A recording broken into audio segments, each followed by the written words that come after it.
right, ladies and gentlemen, welcome back to the Daily Dimensions podcast. As always, I am your host, Smitty, back with another one. And I'm excited to bring y'all this episode. I know I missed y'all last week. Let's talk about that real quick. I missed y'all just simply because brother was tired. Like some days, you know, when you wake up and you're like, yo, I ain't got it today. I really don't got it. And that was last Monday. I didn't have it. And I said, you know what? I'm going to take a break. And you want to know why I took a break? Because I can. Said it's my show. It's my platform. I'm taking a break. So that's exactly what happened. But we're back now. And there's nothing more than that. Also, quick life update. I'm just ready for 2025 to be done. I don't know about the rest of y'all. Mentally, I'm in next year already. I know we got to finish this year up. You know, we got a couple weeks left, whatever it may be. Cool. But I haven't given Christmas no thought. I ain't given New Year's no thought. I ain't given nothing no thought other than I'm counting down to when it's warm again, right? I need to feel the sun on my skin. I need to be outside. All this getting dark by 4:30 in this cold weather. No, I'm done with it. Let it be warm again. I'm done. So I don't know about y'all, but I'm already locked in on next year. And that's not even to say this year has been bad, right? It's really just the things I mentioned because y'all have seen the wins this year. Y'all have seen some of the losses this year too. Y'all have been with me. No, not been me. What? Y'all have been with me for quite the journey this year. It's been a year. For sure. It's been a year. But let's get into the episode. So I titled this episode Gone in an Instant, The Art of Self-Control. And when I wrote that title, I said, oh, Smitty, that's fire. We're going to have fun today. So I'm going to read it again. Gone in an Instant, The Art of Self-Control. And it's crazy how life will give you content as long as you're looking for it. And I am a part of a mentorship group for young men of color at Notre Dame High School, right? Cool. And we meet on Wednesdays. I was there last Wednesday, and one of the students asked me a really good question. And I'm going to try and do it justice because I don't remember word for word what the young man said. But he was like, hey, mister, how do you know when I guess when it's time to I wouldn't even say retaliate, but respond back or how do you know when enough is enough, basically? Because he was saying let's say somebody's getting on you or arguing with you and da-da-da-da, and then it just goes too far. And it's like, when is it okay to finally just be and swing on somebody? And that was a valid question because I've been that person at their age who was just like, yo, bro, you doing too much. Shut up. And then they don't shut up. And then I got to swing on you. And, I'm on the other side of that. And we'll get into a story about that later. Because what would a Daily Dimensions episode be without me telling a story about my life and letting y'all know, hey, yeah. So, he asked a very good question. And I'm like, you know what? Let's get into it. And I told him, I said, basically, bro, it's almost never okay for you to really retaliate like that. I said, unless your life is in danger, there's violence against you, whatever it is, you protecting yourself, cool. But I said, once you get out into the real world, it's almost never worth it. It's almost never going to happen, especially because people don't really fight no more. People shoot people now. They were shooting people then, but they really shooting people now. So it's not worth it. And you could lose everything in an instant because you've lost the self-control and you let things get the best of you, or you let someone get under your skin and now you're just reacting. You could lose everything that you ever worked for. And I said, on a small scale, right? You're in high school, bro. Let's say you respond and you're completely justified in swinging on this dude, cracking him, right? And it's still more than likely going to lead to a suspension, whether you was right or wrong. Because half the time these schools don't care, and they're just like, let's suspend everybody. Or one person get ISS and the other one get out of school suspension, and that's it. And we'll move on. There's nothing restorative going on in a lot of these places. So you're probably going to get suspended. Even if you are right, it's going to change the perception that a lot of the teachers have about you, because now they're looking at you as a violent student, even though you probably were completely justified in just protecting yourself. And then let's say you play a sport. So now you suspended. You're not playing that sport no more. So now you're missing on things that you actually want to do.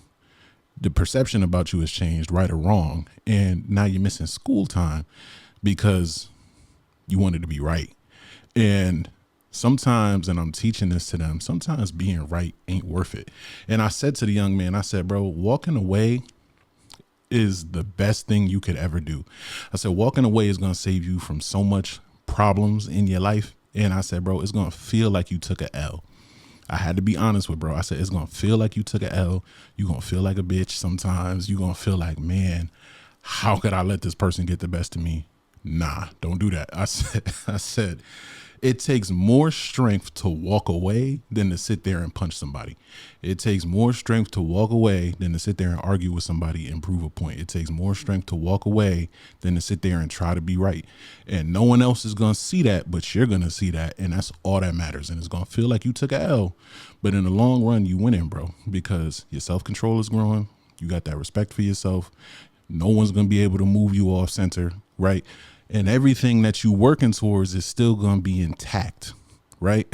How many people do we see build up such beautiful lives for themselves, get amazing opportunities, and then it's gone in an instant, and it's forever, like it's done because of a moment of weakness, or a moment of a lack of self-control, or a series of moments of a lack of self-control. And now you've thrown away everything that you prayed for, everything that you worked for, everything that you were like, God, I want this, and he gave it to you. And now it's like, no, because you ruined it. And again, going back to how life gives you content, this man, if y'all aren't familiar with what's going on with the former head coach of football at the University of Michigan, I believe his name is Sharon Moore. Sharon Moore, you made yourself look stupid. I'll be honest with you.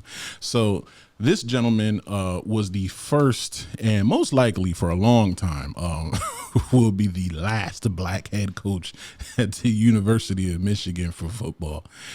And he is a married man. I believe he has 3 children, and was having an affair with one of his female staff members. And the university let him go. And then upon letting him go, he drove to this woman's house. I don't know all of the details, but, the woman he was having said affair with.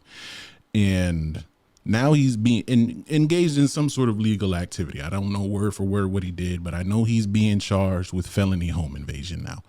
And I want to say misdemeanor breaking and entering. And I want to say misdemeanor assault or something to that effect. But felony home invasion is certainly one of the charges. And you go from being first black head coach in program history. The man was making $30 million over 5 years to coach football. You know what I'm saying? You got a wife, 3 kids, beautiful family. You have so much going for you, and you threw it all away to crack your staff member. Stupid, but right, it goes with self-control. And me and my friends was having this conversation about how like proximity really does stuff to people, right?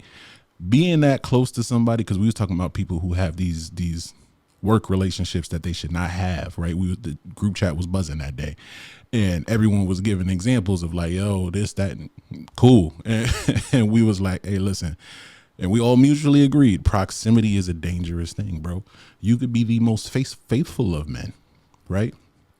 And you go to work every day, and you working at some place for a long time with long hours, and you interact with these people all the time. Eventually you start to just, what they used to call them?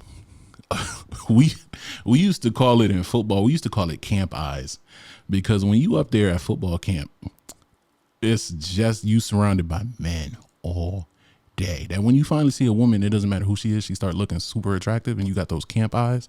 And I know that's crazy, like, but when you work with people for a long time, they start to become more attractive than what they really are. Like if you found them in the wild, they'd probably be like, all right. But if you work with them all the time, like that proximity and that familiarity starts to make you super comfortable. And now you're like, and that then turns into like, you know what, let's do it. If you don't have self-control.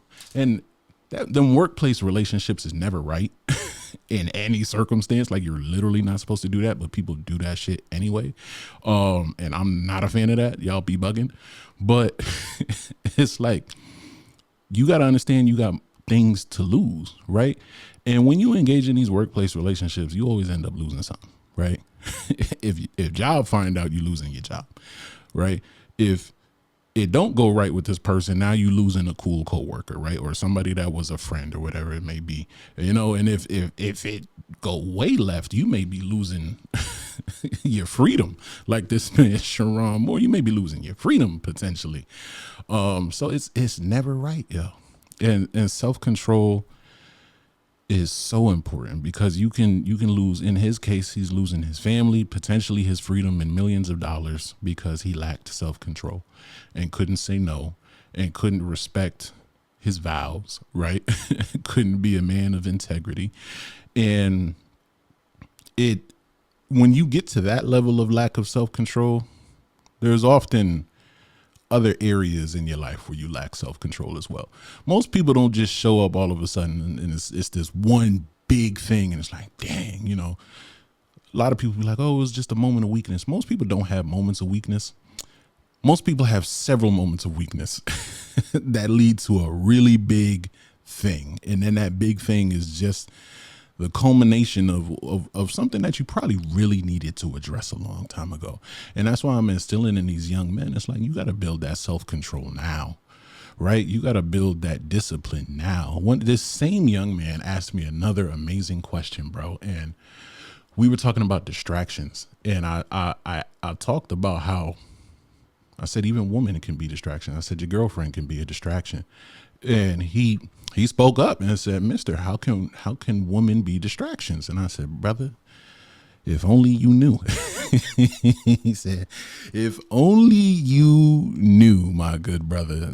Yes. And on the flip, for women can also be distractions, but I said, brother, hey. And so I was like, how do I break this down to him in the simplest of ways so he gets it without it like being over adultified? And so I'm talking to him and I said, okay, so, and that doesn't even mean, I said, bro, she could be a good woman. She could be an amazing woman. She could still be a distraction. And this same kid was like, yeah, I'm a procrastinator. I like if the project due at midnight, I'm finishing at 11:59. I said, bro, I get it. I've been there. Cool. And I said, so I used that on him. I said, bro, so you already know you a 11:59 person. So let's say it's 11 o'clock. You got this assignment due at midnight. You know you really got to get it done. You need this grade. And your girl is hitting you up at 11 p.m. talking about FaceTime me. I want to talk to you. I miss you. Let's FaceTime. I said, bro, don't answer. Don't do it. That's a distraction. You got to tell her, hey, I got to get this work done. After I get this work done, if you still up, cool. And I was like, you probably the kind of person that might try to do the work and FaceTime her at the same time. And now your work is getting 50%. She's getting 50%. And your grade is going to be 50%. And he was like, dang, mister. Yeah, you right. And I felt like I ate with that too. I said, everybody getting 50%, including the grade. And he was like, yo, you right, mister. So it's like that. And it's like, that don't mean she's a bad person. She just wanted a little bit of your time. Cool. But it's like, if you don't got it to give right now, or if something else really needs it right now, she going to have to FaceTime one of her homegirls and take her ass to sleep. Like, she gonna be all right, bro. And I've been there. I've been there. So, every time I talk to these kids, I'm sharing pieces of myself and they be getting it. And it's like, the sooner I can get them to get it, the better, because they're like 2 seconds away from college, and college be throwing life at you real fast. But self-control, discipline, all of that, it is super important. And then, like I said in the title, gone in an instant. You look at my brother Sharon Moore, gone in an instant. Sadness. But I told y'all I was going to tell a story about myself, and I'll now is the time to do so. So when I was in college, and I have again, college be throwing life at you, and I have a million stories from college, but there was one time where I was one of the times I was which is crazy. One of the times where I was about to get kicked out of school, or kicked out of housing, or whatever it may be. I think this time it might have been school. But so I'm gonna tell the whole story. Statute of limitations, right? This was my junior year playing football. We did not like the baseball team, and the baseball team did not like us. And one of my friends had gotten into a fight with a baseball player, right? Cool. In my dorm. And then They chased dude ran out the back emergency exit, ran off, da da da da da. They ain't catch bro. So the next day, right, and it's the off season. So next day, there was a party. Baseball players was throwing it off campus, right? So now you done touched one of my teammates. We're all as a football team. We're coming to find you now because no, no, we ain't taking that L. So they throwing a party. We know where the party's at. We're pulling up to the party with one intention. We're gonna find bro. So we get to the party, you know what I'm saying? And my boy told me, bro, don't go out there and be stupid. And I said, nah, bro, I'm straight. Knowing I'm about to go be stupid again, you know what I'm saying? Discipline and self-control. I should have controlled my emotions and stayed my ass home, but I didn't. And my bro told me, don't be stupid. And what I do, go out there and act more stupidly. So we get there and the dude we looking for isn't there. So we like, all right, cool. Straight. He probably knew we was coming, maybe. Cool. So now it goes from us looking for bro to, all right, we just here to party. So now we kicking it, you know what I'm saying? Doing our thing, getting money, all that. And next thing you know, somebody bumped into somebody that who was on our team. That person who got bumped into swung on bro, and bro had a white clean Miami Dolphins jersey on, bro. You know how white people in college love jerseys. This thing had the cleanest white, might have been a Dan Marino jersey, bro. Clean. Got cracked square in the nose, blood everywhere. I think he broke his nose. Whole jersey red. And then one of my other teammates looked at him. He said, hey, and he's drunk. He said, hey, bad. Just like that. He said, bad. And then that right there, so you could see it was almost like a freeze frame, like in a movie where he was like, yeah, you wondering how I got here, right? In real life, it was one of the moments where it's like, dang, you probably wondering how I got here. And from there, a brawl ensued. And it went from football players versus baseball players to just black people fighting white people. That's just what this is what it turned into. And now everybody in the house is swinging crazy. And this is the era where Snapchat was first getting lit. So before Snapchat, you didn't really have to worry about stuff being on video. You could go out there and wild out and there was no real video of anything. Snapchat just dropped maybe like a year prior. It's just getting lit. We just getting filters and geotags and all. Like it's just happening. And bro, we do what we do, right? Go home, go back to the dorms. Everybody recoup. I think we might have went to an off-campus apartment. Everybody recoup, have a couple drinks. We debriefing from the brawl that just happened because everybody's upset. We won, of course, because you know what I'm saying? That's us. But fast forward the next day, the very next day, I wake up to an email in my student email account, and they're like, hey, you have a judiciary hearing scheduled for such and such a date. I said, no way. That one, they found out, two, found out that fast, and three, out of everyone who was in there fighting, I got a judiciary hearing. The dude who threw the first punch got a judiciary hearing. Nobody else in that mug got a hearing. And I said, this is crazy. So now I'm prayed up. I'm not telling my family back home. They don't know this is happening, but I'm prayed up. You know, teammates is praying. We having conversations about it. We figuring it out. And it's like, yo, imagine being a young college student going through some kind of court process, because that's how they treat it. Like they really treat it like court. And you feel like you're doing this by yourself. And it's like, man, you don't got no representation. You don't know what's going on, da, da, da, da, da. And so I said, I'm prayed up. Whatever happens, happens.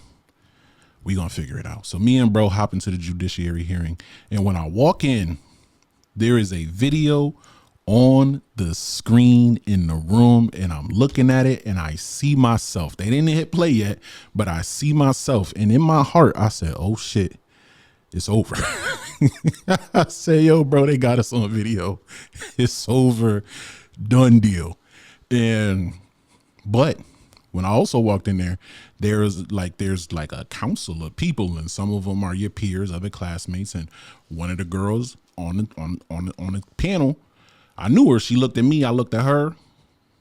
I said, all right, you know I'm a good person. Be my character witness. Like, come on. So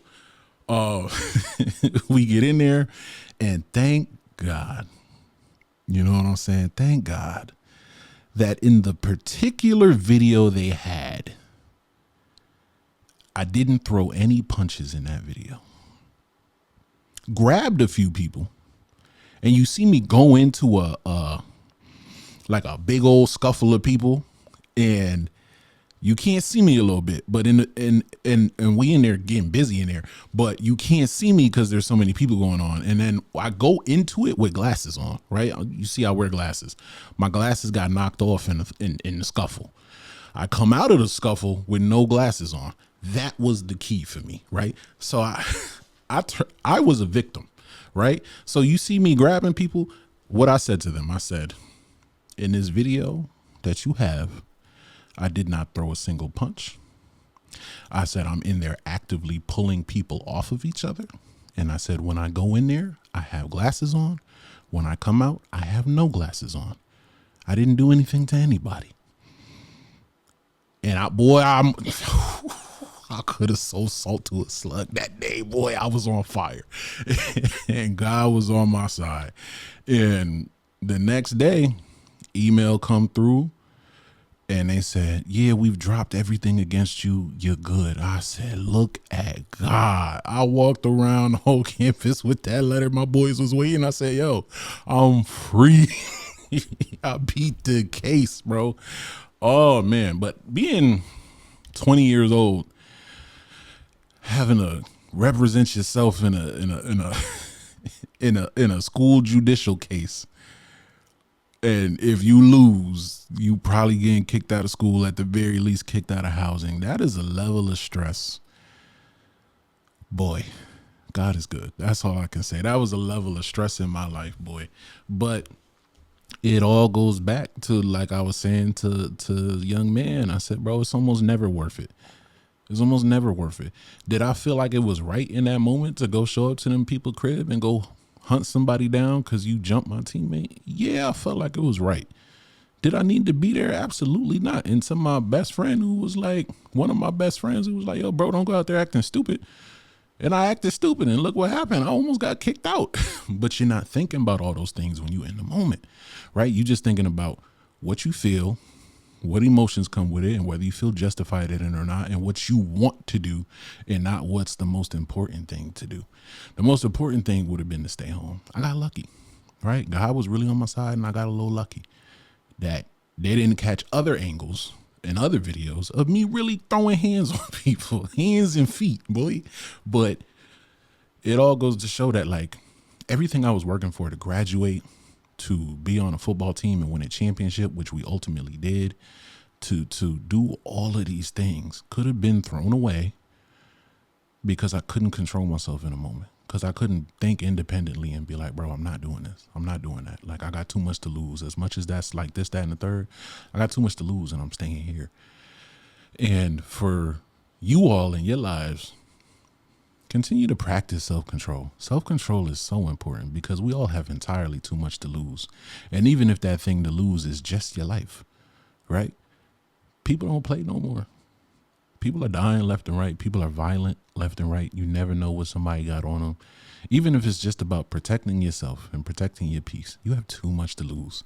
So be disciplined, have that self-control, and stop with the workplace relationships. Cut that out expeditiously, because it's never going to be good for you.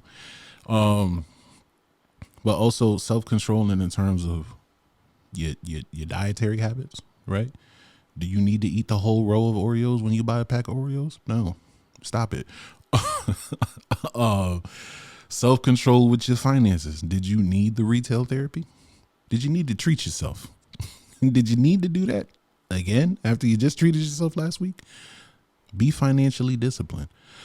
Self-control sexually, self-control, emotionally, all of these different areas. You name an area, you can apply it in some kind of way. But self-control is super important. I have these notes and I didn't read them. Let me see if it's something on here.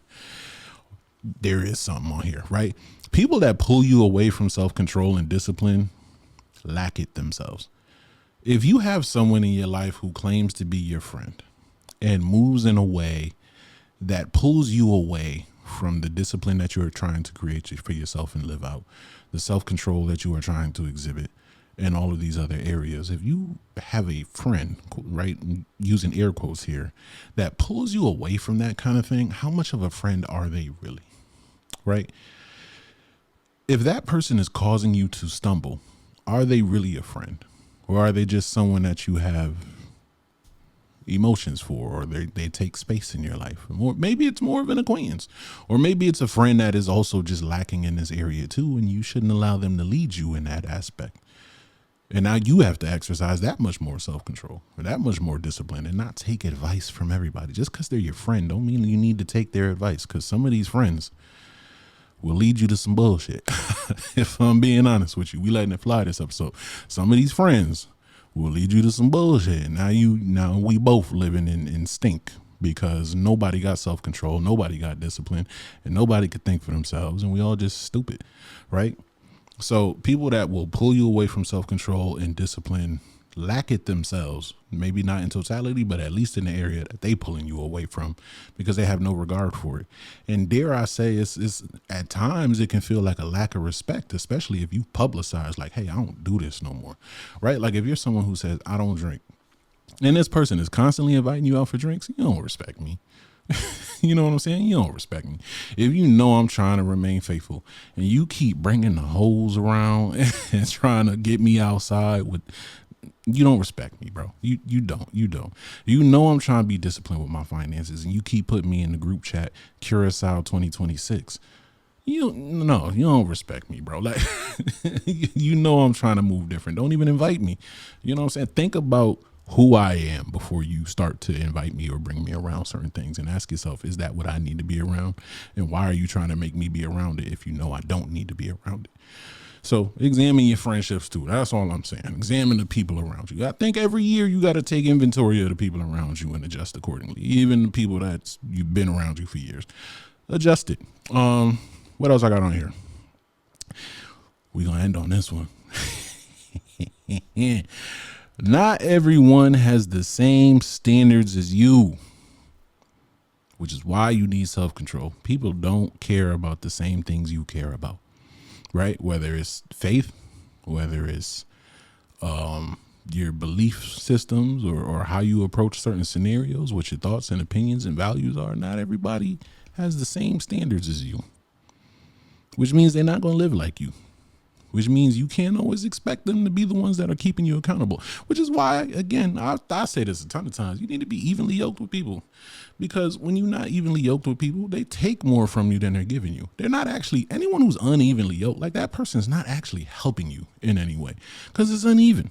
If anything, you're doing more for them than they are for you. They're gaining by being associated with you, but you're losing by being associated with them. I'm going to say it again. They're gaining by being associated with you, but you're losing by being associated with them. But you don't want to let it go. No, go get evenly yoked and partner with people that are moving in the same direction as you and can help you be better. You know what I'm saying? That can help you grow. That's what you need to be around. So I appreciate y'all sticking with me with this episode. I thoroughly enjoyed this episode. You know, I wrote a bunch of notes and I ain't really get to them till just now. But again, bringing it all back together. Self-control. Everything can be gone in an instant if you lack that self-control. Your family, your relationships, your life, all can be gone. Everything, your hopes and dreams can be gone in an instant if you lack that self-control. So if you don't have it, you better go find it, because I got mine. I love y'all, man. Until next time, this is Daily Dimensions. Peace.